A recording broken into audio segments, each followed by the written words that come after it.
When a desperate man asks Formula One champion Lewis Hamilton for a single dollar outside Monaco's Casino Square, neither of them knows that this simple request will unravel a 20-year mystery.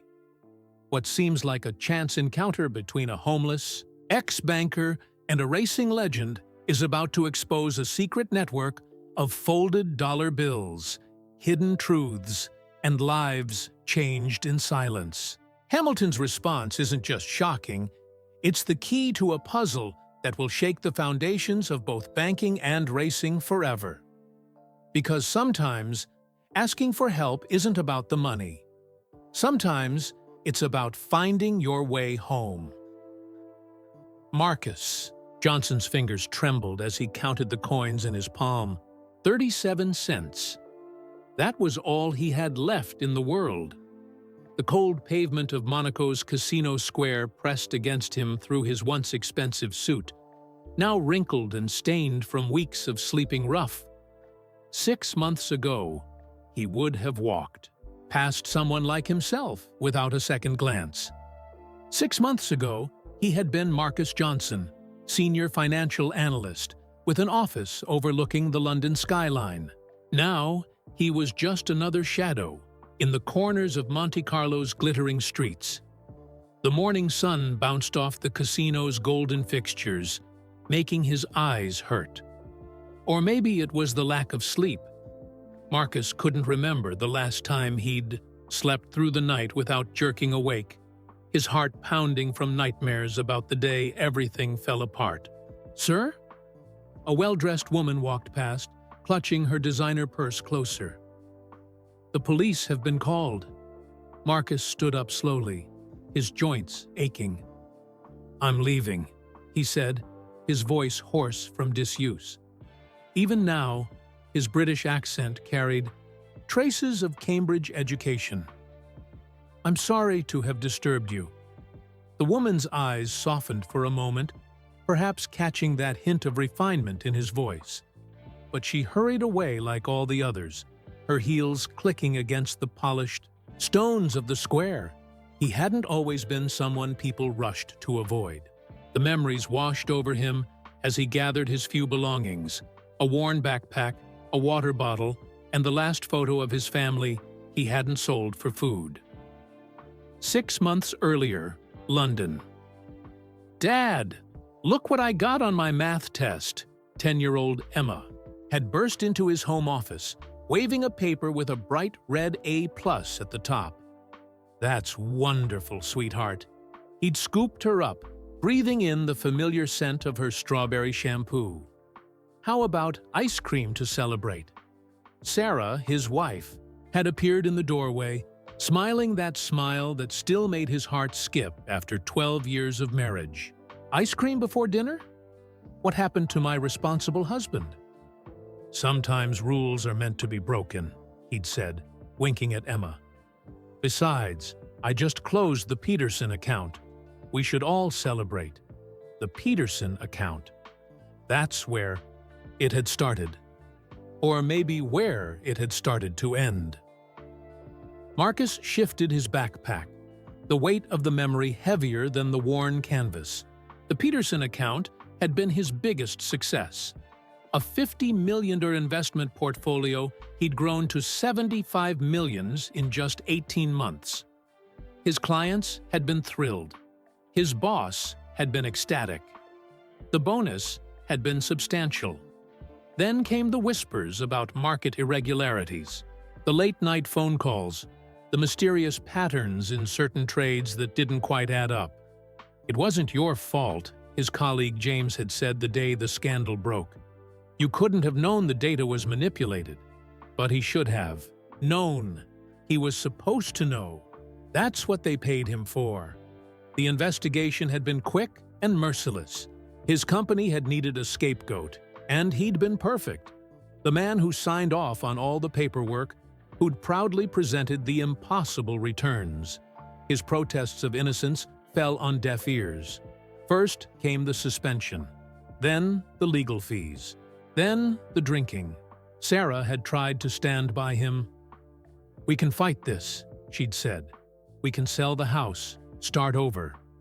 but he'd already started gambling by then, convinced he could trade his way out of the hole.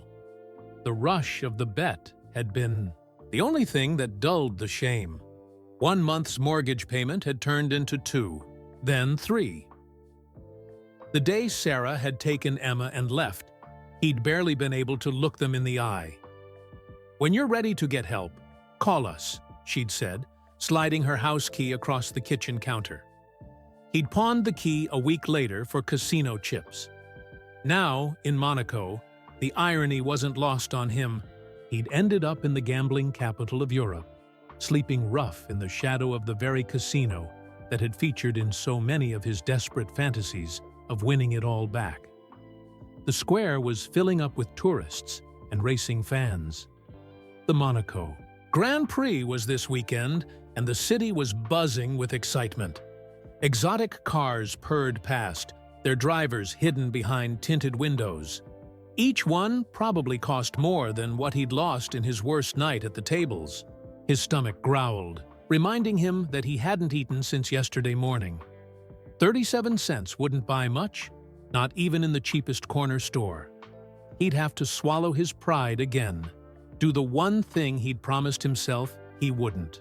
Marcus watched as another group of tourists passed by, their cameras clicking at the casino's facade. Among them, he spotted a familiar face from countless magazines and TV broadcasts. Lewis Hamilton, the Formula One champion, was walking toward the casino entrance, surrounded by his entourage. Something stirred in Marcus's memory, a half-forgotten conversation from his banking days about Hamilton's charity work. The racing driver had come from humble beginnings himself, hadn't he? Maybe. Marcus's legs shook as he stood. The last threads of his pride screamed at him to sit back down. He'd been Marcus Johnson, Cambridge graduate, financial analyst, father, husband. How could he reduce himself to begging? Emma's face flashed in his mind. Her last text message had been 3 months ago. "We miss you, Dad. Please get help." Help. Such a simple word. Such an impossible thing to ask for. Hamilton was getting closer. Marcus could see the driver's security details scanning the crowd, their eyes passing over him as if he were invisible. Maybe he was invisible. Maybe that would make this easier. His throat felt like sandpaper as he took a step forward. The 37 cents pressed into his palm, a reminder of how far he'd fallen. One more step. Another. "Excuse me, Mr. Hamilton," he heard himself say, his voice barely a whisper. Could you spare $1? The world seemed to stop. Hamilton turned, his eyes meeting Marcus's. In that moment, something passed between them, something Marcus couldn't name. The driver's expression changed, a flash of recognition that made no sense. What happened next would change both their lives forever. But standing there, his heart pounding in his throat, Marcus couldn't have known that this desperate request for a single dollar would unravel a mystery 20 years in the making. He couldn't have known that Lewis Hamilton had been waiting for this moment for longer than either of them realized. All he knew was that he'd finally reached his breaking point. And sometimes, that's exactly where salvation begins. Time seemed to stretch like warm caramel as Lewis Hamilton stared at Marcus. The champion's eyes narrowed slightly, and his hand moved toward his pocket. The crowd around them buzzed with excitement, phones raised to capture what they thought would be a simple interaction between a celebrity and a fan. But this was different. Marcus could feel it in the way Hamilton's security team suddenly tensed, in the way the driver's casual smile flickered for just a moment. $1? Hamilton repeated softly, his British accent matching Marcus's own. Just $1?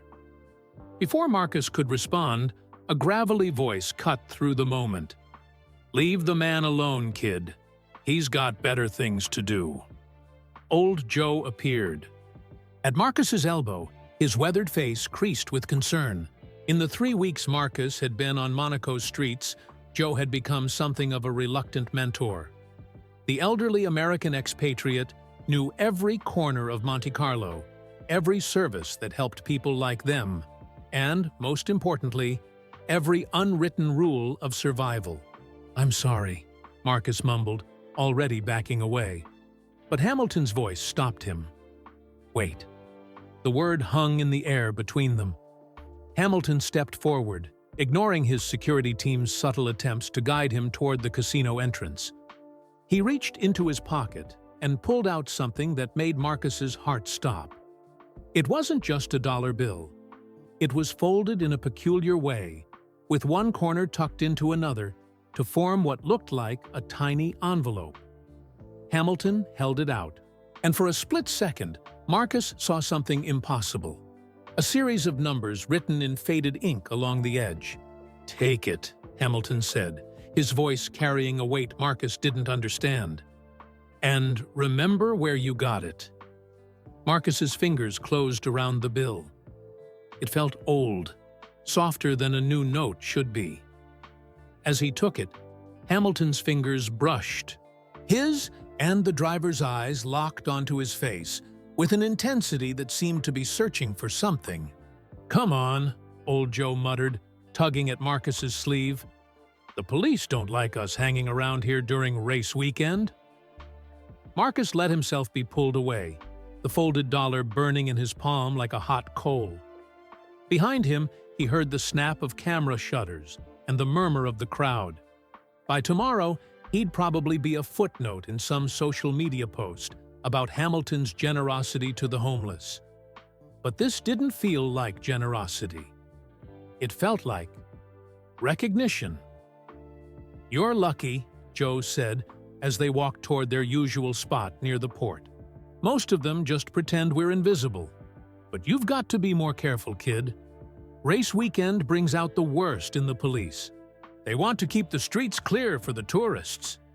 Marcus nodded absently, his mind still on the strange encounter. "Do you know much about Hamilton?" Joe snorted. "Same as everyone else. Poor kid from a rough part of England. Father worked 3 jobs to fund his racing. Now he's worth hundreds of millions." He glanced at Marcus. "Why?" "No reason," Marcus lied, his hand tightening around the folded dollar. They made their way through streets that seemed to be transforming by the hour. The Monaco Grand Prix wasn't just a race. It was a metamorphosis, like a butterfly emerging. From its chrysalis, the entire principality was shedding its merely wealthy skin to become something even more extravagant. Workers were everywhere, setting up barriers and grandstands. The screech of power tools mixed with the roar of supercars as their wealthy owners paraded through the narrow streets. The air smelled of money, fresh paint, expensive perfume, and the peculiar metallic tang of ambition. "Time for the morning." "Briefing," Joe announced as they reached their spot, a relatively sheltered corner near a small chapel. Several other familiar faces were already gathered there. Marcus had come to know them all over the past weeks. There was Maria, a former opera singer who'd lost everything to medical bills.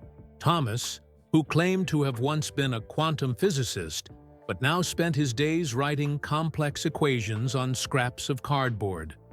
And twin sisters Claire and Catherine, whose matching gray hair and tattered designer clothes hinted at better days long past.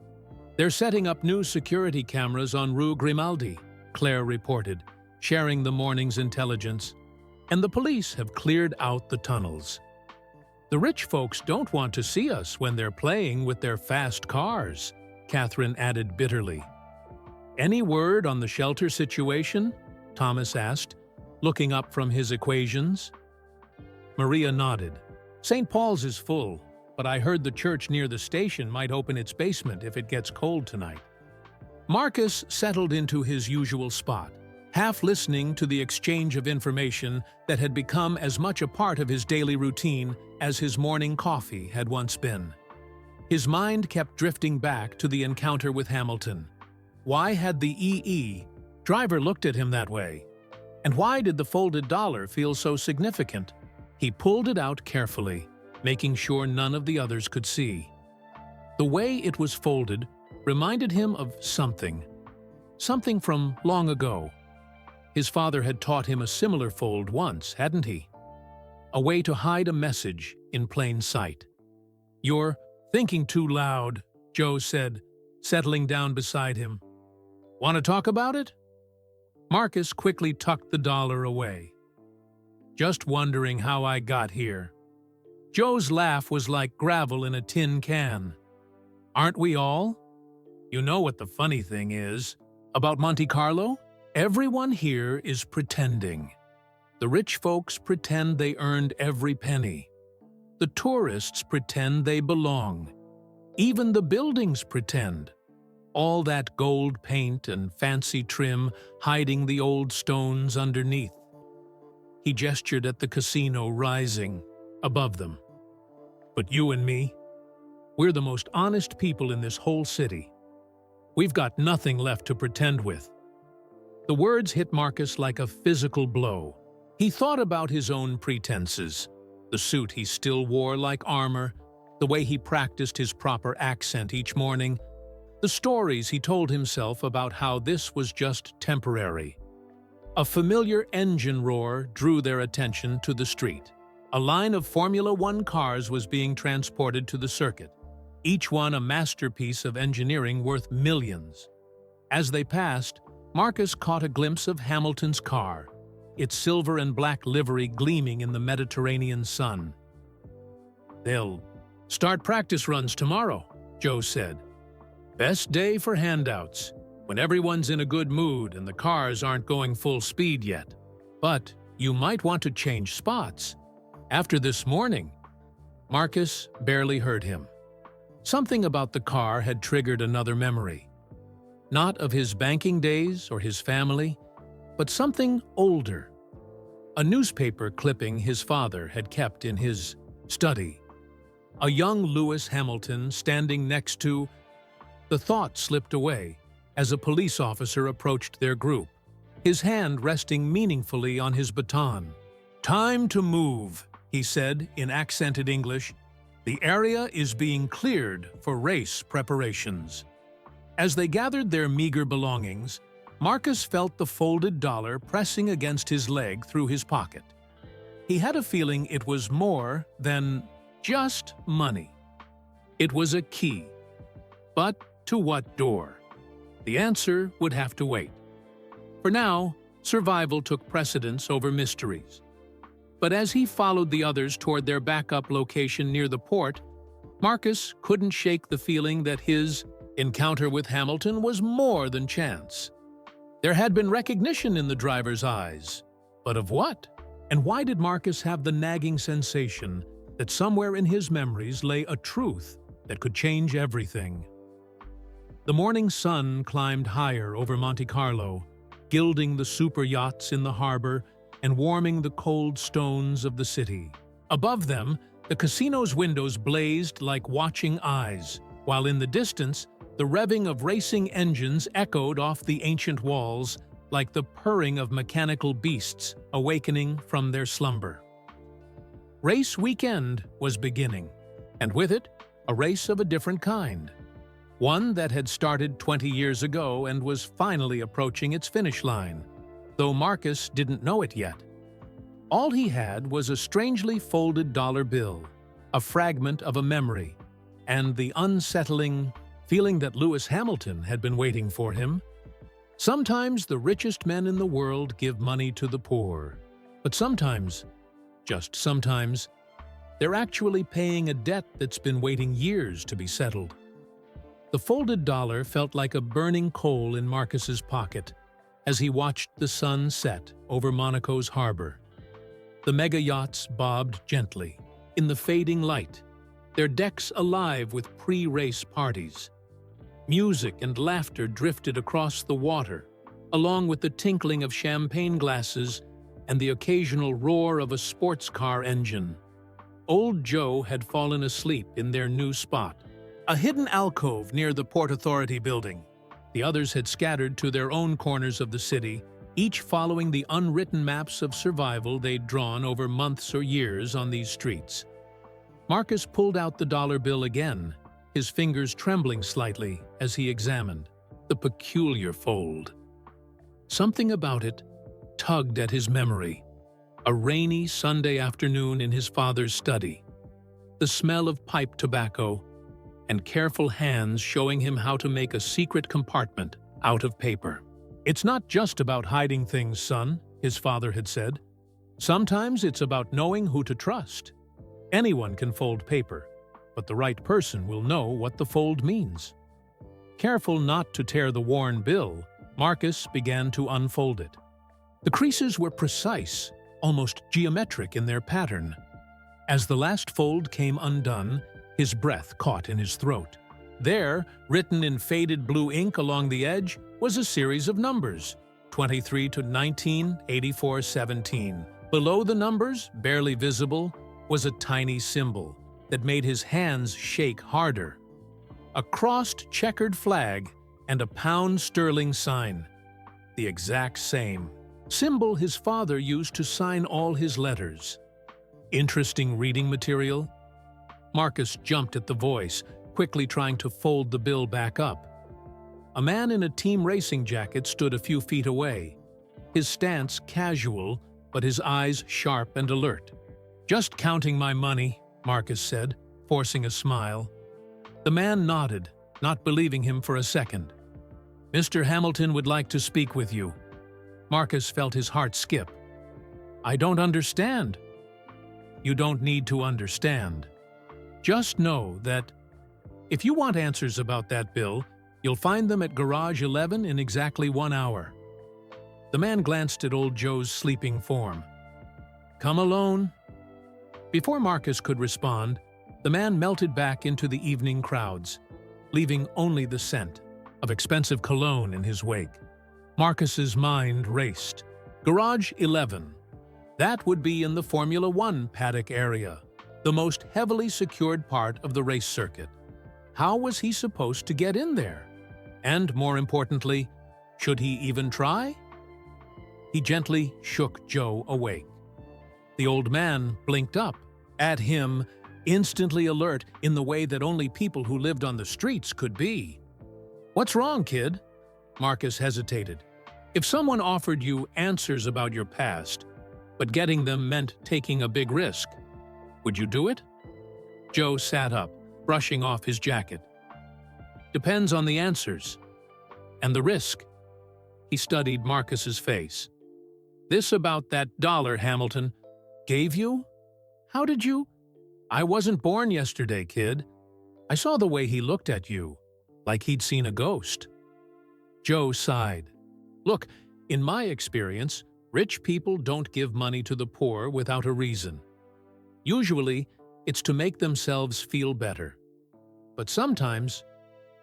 He trailed off, lost in his own memories for a moment. Sometimes what? Sometimes it's because they're trying to right a wrong. Joe pulled a battered watch from his pocket, the one possession he'd never sold or traded. "See this? Got it from a businessman in New York, back when I was on those streets. Turned out it belonged to my father.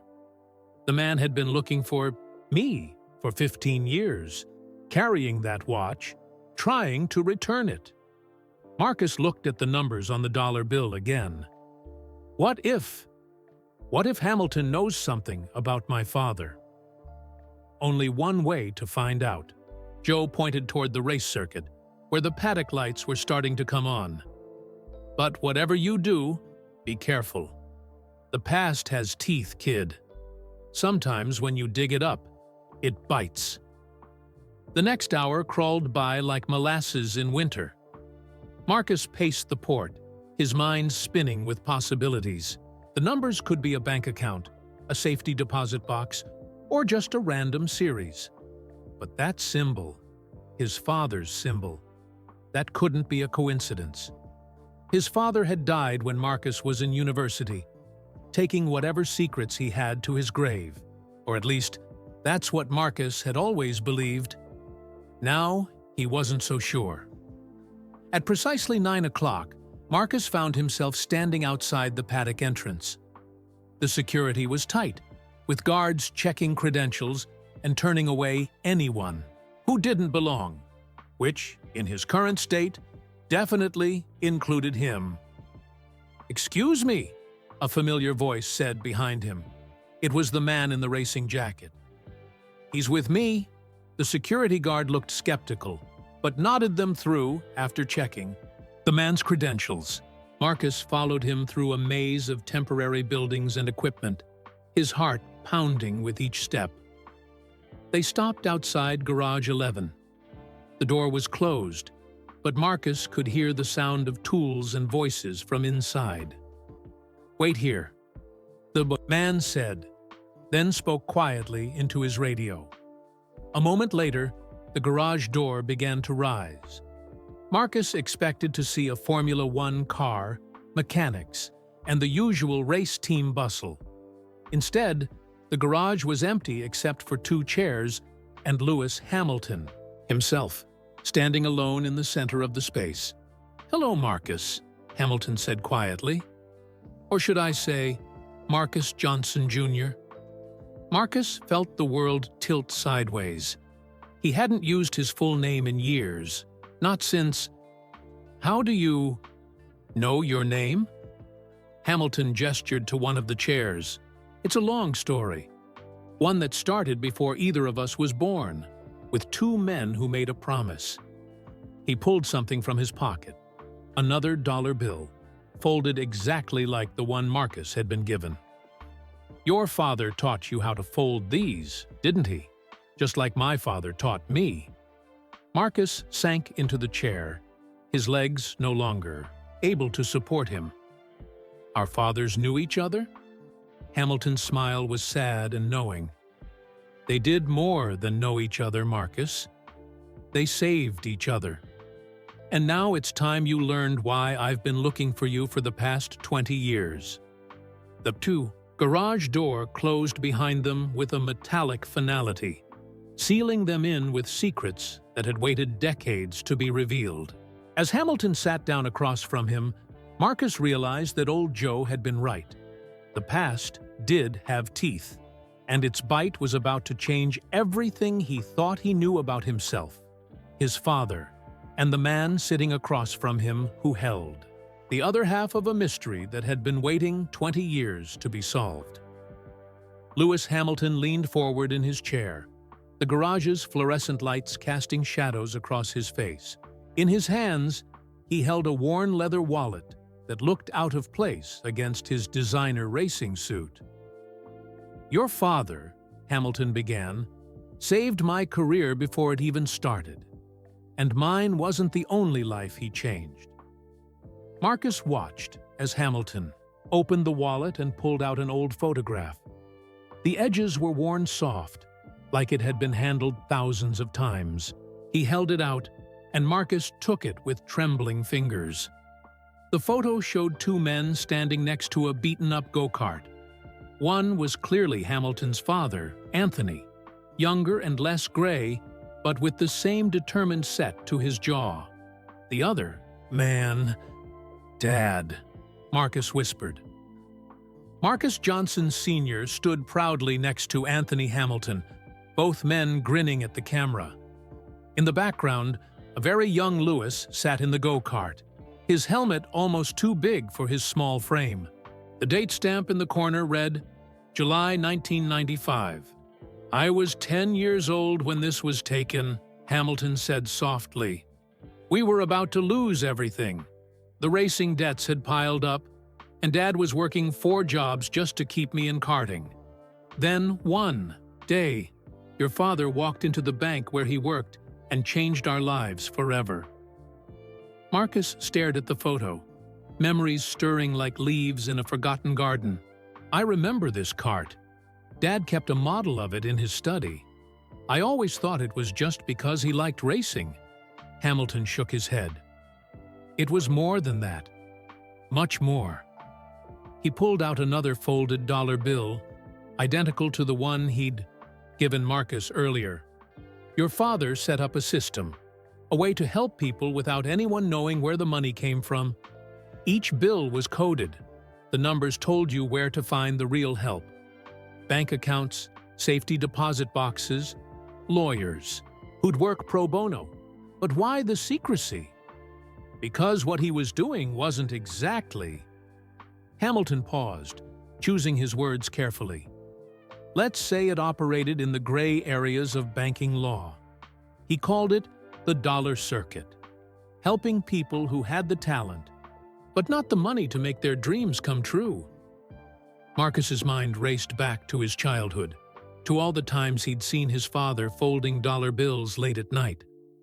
He'd thought it was just a hobby, a quirk of the quiet banker who raised him. How many people did he help? Dozens, maybe hundreds.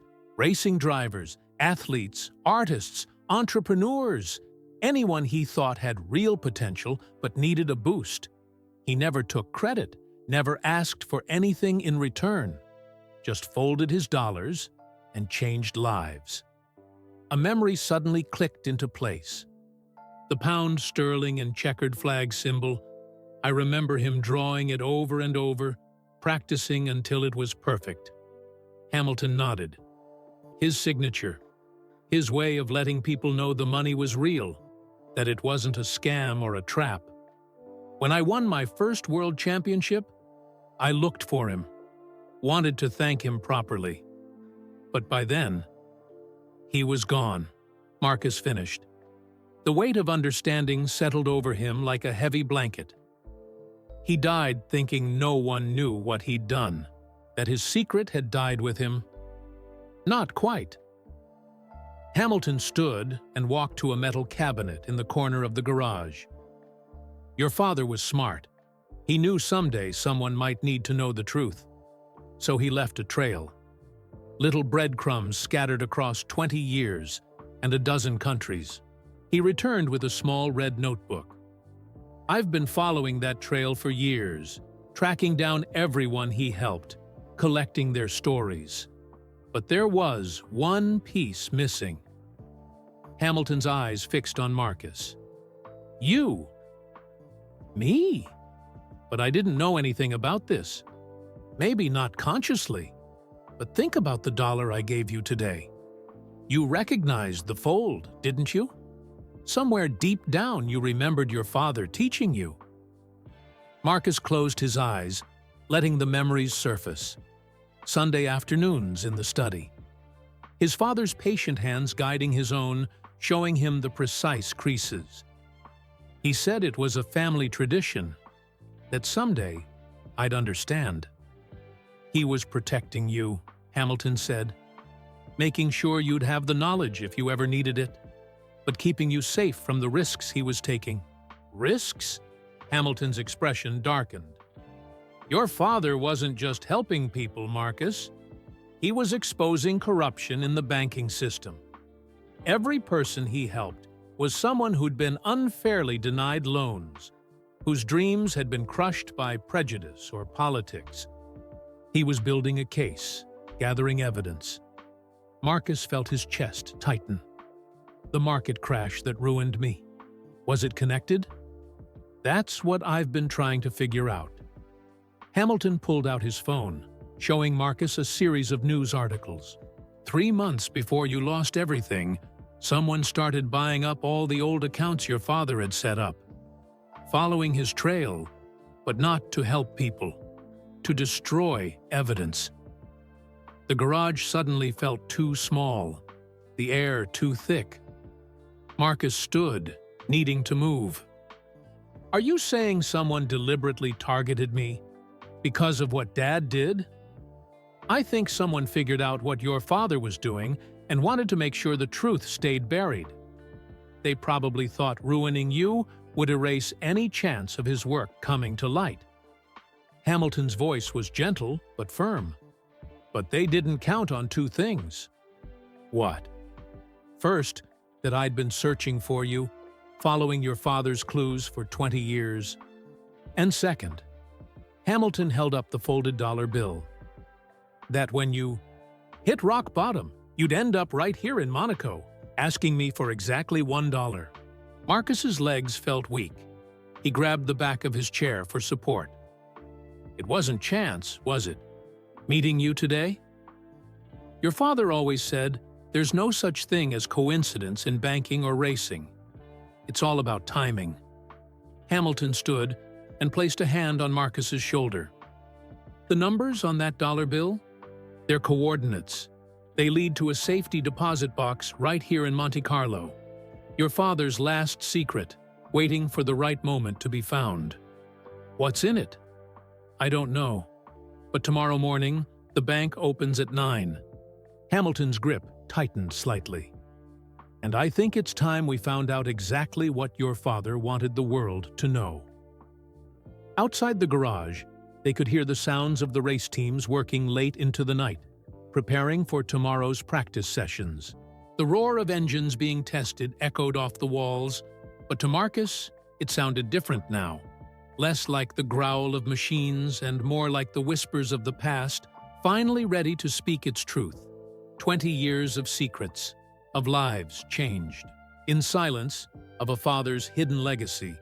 It all came down to a folded dollar bill and a safety deposit box somewhere in the labyrinth of Monaco's banking district.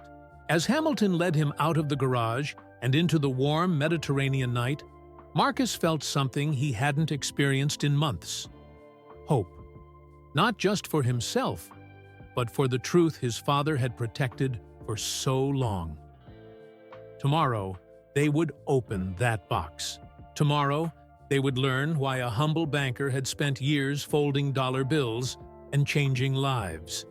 Tomorrow, they would discover why someone had been willing to destroy Marcus's life to keep these secrets buried. But tonight, as they walked through the glittering streets of Monte Carlo, Marcus finally understood what his father had meant all those years ago. Sometimes, son, the most valuable things in life aren't the ones you can count. They were the ones you folded away, waiting for the right moment to change everything. Neither man slept that night. In his luxury suite at the Hotel de Paris, Lewis Hamilton paced the marble floors, his racing suit exchanged for comfortable sweats. The red notebook lay open on his desk, its pages filled with 20 years of detective work. Names, dates, folded dollars, and changed lives. 17 floors below, in a hidden alcove near the hotel's service entrance, Marcus sat with his back against the warm stones, turning the folded dollar over and over in his hands. Old Joe had taken one look at his face when he returned and simply nodded, offering him a spare blanket without asking questions. Both men watched the same moon hang over Monaco's harbor, their minds racing down parallel tracks of memory. In his suite, Hamilton pulled out his phone and opened a video he'd watched 1,000 times. The quality was poor, transferred from an old VHS tape, but the sound was clear enough. "Thank you, Mr. Johnson," a young Anthony Hamilton said, his voice thick with emotion. "This money, it'll keep Lewis racing for another season at least." Marcus. Johnson Sr.'s voice was warm, professional. "I'm not giving you anything, Mr. Hamilton. I'm investing in talent. Just promise me one thing. When Lewis makes it to the top, remember there are other dreamers out there who just need a chance." The video ended. Hamilton closed his eyes, remembering the day his father had finally shown him the tape, explaining the mysterious banker who'd saved their family's dreams. Down in the alcove, Marcus was lost in his own memories. The late nights in his father's study suddenly made sense. The careful folding of bills, the mysterious phone calls, the locked drawer in his desk that Marcus had never been allowed to open. "You're thinking loud enough to wake the dead," Old Joe mumbled from his corner. "Want to talk about it?" Marcus opened his mouth to respond, but a soft voice interrupted them. "Mr. Johnson?" A hotel employee in a crisp uniform stood nearby, holding a garment bag. "Mr. Hamilton asked me to deliver this. He said you have a meeting at 8. Marcus accepted the bag with shaking hands. Inside was a tailored suit, shoes, and an envelope containing a room key and a note. Get some rest. Tomorrow. Changes everything. LH, in his suite, Hamilton was making another call. Yes, I found him, he said quietly. Just like Marcus Sr. said we would. When the student was ready. He listened for a moment. I know it's risky, but he deserves to know the truth. His father saved all of us. The voice on the other end spoke for several minutes. Hamilton's expression grew darker. They're still watching the accounts? After all these years? Another pause. No, don't tell me which ones. Just make sure the box is still secure. We only get one shot at this. Meanwhile, Marcus stood in his hotel room, his first proper room in months, staring at his reflection in the bathroom mirror. The hot shower had washed away weeks of grime, revealing the man he used to be. Or perhaps the man he was always meant to be. The suit fit perfectly, as if Hamilton had known his measurements. Another mystery to add to the growing pile. His phone, dead for weeks, was charging on the nightstand. He had memorized Emma's number, but his finger hovered over the keypad. Not yet. Not until he knew the whole truth. As dawn began to paint the Mediterranean sky in shades of pink and gold, both men prepared for what was coming in their own ways. Hamilton reviewed his notes one last time, tracing the pattern of Marcus Sr.'s secret network. It was beautiful in its simplicity, a banking Robin Hood who had found a way to redistribute hope instead of money. In his room, Marcus practiced the dollar fold his father had taught him, muscle memory taking over until the bill formed its own secret compartment. Inside the fold, he placed the room key, a habit his father had taught him that suddenly felt like prophecy. At 7:30, there was a knock at Marcus's door. Hamilton stood there, dressed in his team uniform. Ready? Marcus nodded, straightening his tie. Just one question. Why did you give me the dollar yesterday? You could have approached me directly. Hamilton's smile was sad. Your father's first. Rule: help must be asked for, never forced. He believed that asking for help was an act of courage, not weakness. When you asked me for that dollar, he shook his head. It was like hearing him speak through time. They took the hotel's service elevator to avoid the press gathering in the lobby. Race day preparations were in full swing, but their destination lay in the opposite direction from the circuit. The streets of Monaco's banking district were quiet at this hour. Their footsteps echoed off the ancient stones as they approached a building that seemed to exist outside of time. The Crédit Agricole, one of the oldest banks in the Principality. Just before they reached the entrance, Hamilton stopped. Whatever we find in that box, he said quietly, know that your father was a hero. He changed lives without asking for credit or glory, including mine. Marcus swallowed hard. I keep thinking about all the times I saw him folding those bills. He was building something, wasn't he? Something bigger than just helping people? That's what we're here to find out. Hamilton checked his watch. 8:57. The bank opens in 3 minutes. They stood in silence, watching the morning sun glint off the bank's brass fixtures. Somewhere inside that building, a safety deposit box held the last piece of Marcus Johnson Sr.'s legacy. A secret so important that someone had tried to bury it by destroying his son's life.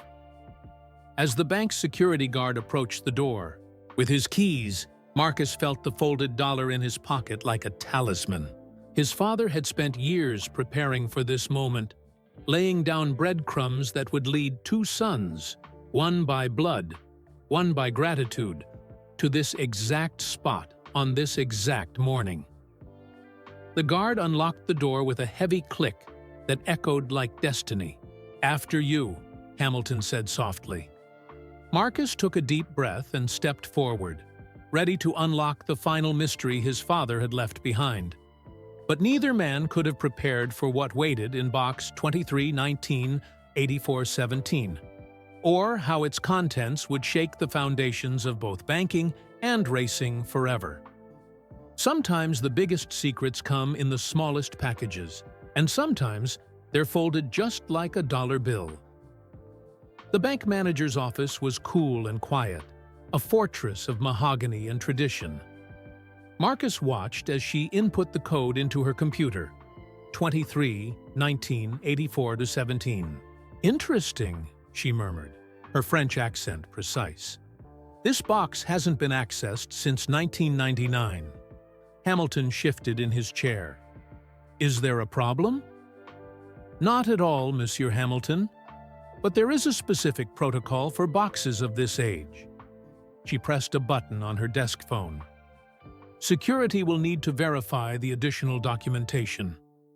Marcus felt his heart skip. Additional documentation? The manager smiled, sliding a form across her desk. At the top was a familiar symbol, the crossed checkered flag and pound sterling sign. Your father was very thorough, Mr. Johnson, she said. He left specific instructions. The box can only be opened when two people present matching folded dollars with his mark. Hamilton pulled out his dollar bill, and Marcus did the same. The lead manager examined them both, holding them up to the light. Perfect, she said, if you'll follow me. They walked through marble corridors to the vault area, their footsteps echoing off the stone. A security guard joined them, carrying a metal box marked with their number. Take your time, the manager said, leaving them in a private viewing room. Ring the bell when you're finished. The door closed with a soft click, leaving Marcus and Hamilton alone with the box that held his father's last secret. You should do it, Hamilton said quietly. Marcus's hands trembled as he inserted the key. The lock turned with a smooth precision that spoke of fine Swiss engineering. Inside was a single envelope, thick with age, and another folded dollar bill. But before he could reach for either, Hamilton's phone buzzed. His face went pale as he read the message. We need to hurry. They know we're here. Who knows? The same people who destroyed your career. Hamilton's voice was tight. Your father's network went deeper than anyone knew. He wasn't just helping racers and athletes. He was tracking corruption at the highest levels of international banking. Marcus opened the envelope with shaking fingers. Inside were documents, photos, and a letter in his father's familiar handwriting. My dear son, he read aloud. If you're reading this, then Lewis found you, just as I knew he would. What I'm about to tell you will seem impossible, but every word is true. A pounding on the door made them both jump. Mr. Hamilton? It was the manager, her voice urgent. There are men here from the Financial Security Commission. They're demanding access to the room. Hamilton cursed under his breath. We don't have much time. Your father was building a case against a group called the Consortium. Bankers who were systematically denying loans to anyone they couldn't control. His dollar network wasn't just about helping people, it was about proving their corruption. Marcus scanned the documents quickly. Bank statements, transaction records, photographs of meetings. His father had documented everything. These men, Marcus said, realization dawning. They're the ones who crashed the market. Who took everything from me? Hamilton nodded grimly. They found out about your father's evidence last year. When they couldn't locate the safety deposit box, they decided to destroy his legacy the only way they could, by ruining his son. The pounding on the door grew, louder. Marcus's hands moved quickly, folding the documents just as his father had taught him, creating hidden compartments in plain paper. We need to get these out of here. There's more, Hamilton said, checking his phone again. The practice session starts in 30 minutes. My team manager just texted. The same men who are here? They're trying to disqualify me from the race. They're pulling every string they can." Marcus looked at his father's letter again, his eyes catching on a crucial line. The final proof is where it all began. In the place where a banker's son learned to love racing, and a racer's son learned the value of a single dollar. "The go-kart track," both men said simultaneously. "Where you and my father met," Marcus continued. "Where he first helped your family." Hamilton's eyes lit up with understanding. "The photo in my wallet. It wasn't just a memory. It was a clue. Look at the background." He pulled out the old photograph. Behind the young Lewis in his oversized helmet, barely visible, was a sign. "Buckmore Park Racing Circuit." "That's less than an hour from London," Marcus said. "Dad used to take me there every summer. Said it was tradition." The door handle jiggled. Voices spoke in rapid French. "We need to split up," Hamilton said quickly. "I have to get to the track. For practice, or they'll use my absence as an excuse to disqualify me. You need to get to Buckmore Park. How? I don't have any money, any transportation." Hamilton pressed something into his hand. A first-class ticket to London and a stack of folded bills, each marked with his father's symbol. "Your father helped me when I was nobody," Hamilton said. "Taught my dad how to fold these bills, told him to pass on the help when he could. Now it's my turn." The lock on the door began to turn. "Go," Hamilton urged. "Find what your father left. At Buckmore. I'll hold them off here. Give you time to get to the airport." Marcus quickly folded the documents into his jacket. "The race is just a race." Hamilton's smile was fierce. "Some things are more important than trophies. Your father taught me that." The door opened. Men in dark suits filled the doorway. "Mr. Hamilton," one said smoothly, "we need to discuss some irregularities." "Of course," Hamilton replied, stepping between them and Marcus. "But first, let me tell you about a banker who taught me how to fold a dollar bill." Marcus slipped out the side door as Hamilton began his story, buying him precious time. The morning sun hit his face as he emerged onto the street, his father's secrets safely folded against his heart. Somewhere in England, on an old go-kart track, the final piece of the puzzle waited. But first, he had to get there. And the men who had destroyed his life would do anything to stop him. The race wasn't just on the Monaco circuit today. It was a race against time, against corruption, against the forces that had tried to bury his father's legacy. And like every great race, it would all come down to the final lap. The old go-kart track at Buckmore Park looked exactly as Marcus remembered it. The same faded, checkered flags hung limply in the early morning air, and the smell of rubber and racing fuel brought back a flood of memories. His father, teaching him to fold dollar bills in the pit area. The sound of young racers' dreams echoing off the tire barriers, and somewhere here, hidden 20 years ago, was the truth that would change everything. Marcus's phone buzzed, a text from Hamilton. "Starting grid in 20 mins. They're still trying to block me. Found anything?" Before he could reply, a familiar voice called out, "I wondered if you'd make it." Marcus spun around. Old Joe stood there, but he wasn't wearing his usual tattered clothes. Instead, he wore a crisp, racing team jacket, the same kind Hamilton's security man had worn. "You're retired MI6, Old Joe said with a slight smile. "Your father set up a network of watchers. We've been keeping an eye on you since the market crash, making sure you stayed safe until the right moment." Marcus's mind reeled. "You were never really homeless?" "Oh, I was. Before your father found me. Before he taught me how to fold a dollar bill and gave me a second chance." Joe pulled out a worn wallet. "He helped a lot of us. Ex-agents, retired cops, people who knew how to watch and wait. We became his guardians, protecting the network he built. Why didn't you tell me? Same reason your father taught you to fold bills but never told you why. Information is only valuable when you're ready to use it. Joe gestured to the track. Speaking of which, shall we find what he left for you? Marcus pulled out his father's letter from the safety deposit box. He said it's where it all began. Think, Marcus.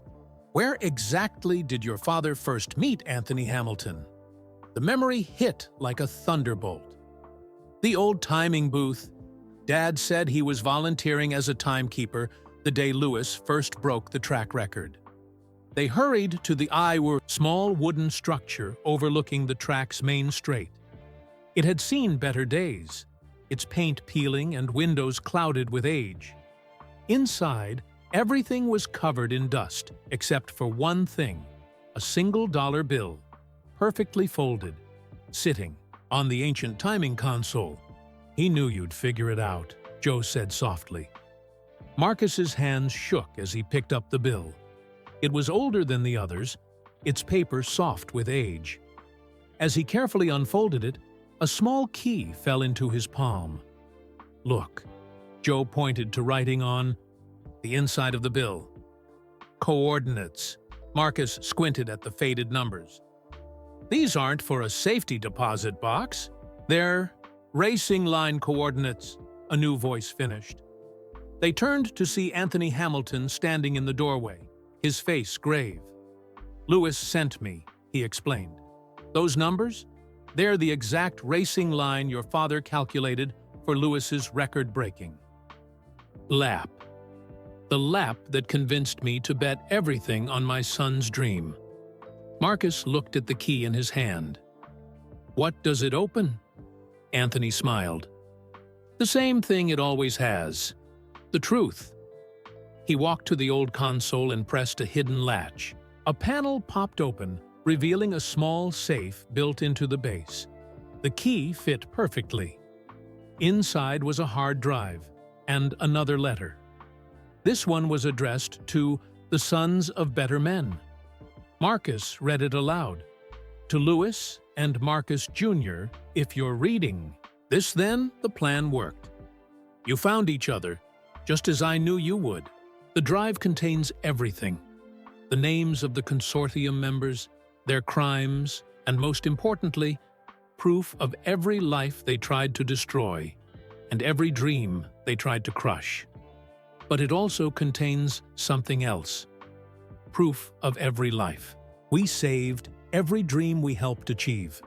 The Dollar Network wasn't just about exposing corruption. It was about proving that success isn't about who you know or how much money you have. It's about heart, talent, and the courage to ask for help when you need it. Lewis, you were the first. The proof that the system could work. Marcus, you were always meant to be the last, the one who would bring it all to light. The consortium thought they could bury this by destroying Marcus's life. They didn't realize that sometimes you have to lose everything to find what really matters. Take care of each other. And remember, keep folding those dollars. Someone out there is still waiting for their chance. With love and pride, Marcus Johnson, Sr. Marcus's phone buzzed again. A text from Hamilton. On the starting grid, whatever you found, it worked. The consortium's representatives just withdrew their complaints. But there's a news crew there asking questions about mysterious banking patterns. Old Joe grinned. Seems your father had one last card to play. The consortium's been watching us so closely. They never noticed the real evidence was being broadcast to every major financial news outlet the moment that safe opened. Anthony Hamilton put a hand on Marcus's shoulder. Your father changed our lives with a folded dollar and a promise. Today, you're going to change thousands more with the truth. Marcus looked at the hard drive, then at the dollar bills in his pocket. Each one a piece of his father's legacy, each one a chance to change a life. "The race," he said suddenly. "We need to get to Monaco." "Already arranged," old Joe said, holding up a helicopter key. "Figured you might want to see Lewis win this one in person." As they rushed to the waiting helicopter, Marcus felt his phone buzz one last time. A text from Emma. "Dad, we just saw the news. Come home. We miss you." The morning sun broke through the clouds as the helicopter lifted off, carrying them back to Monaco, back to justice, back to family. His father had spent years building a network of folded dollars and changed lives. Now it was Marcus's turn to carry on that legacy, one folded bill at a time. Because sometimes the biggest changes start with the smallest things, like a single dollar, folded with love, given to those brave enough to ask for help. And in Monaco, as Lewis Hamilton roared toward another victory, the truth was finally racing toward the light, carried on wings of paper and dreams. Thanks for staying with me until the end of this story. I hope it touched your heart and showed you that sometimes the smallest acts of kindness can change lives in ways we never expect. I'd love to know where you're listening from. Drop your country's name in the comments below. If this story moved you, please take a moment to hit that like button. It really helps others find these stories too. And if you want to hear more tales like this one, make sure to subscribe to our channel.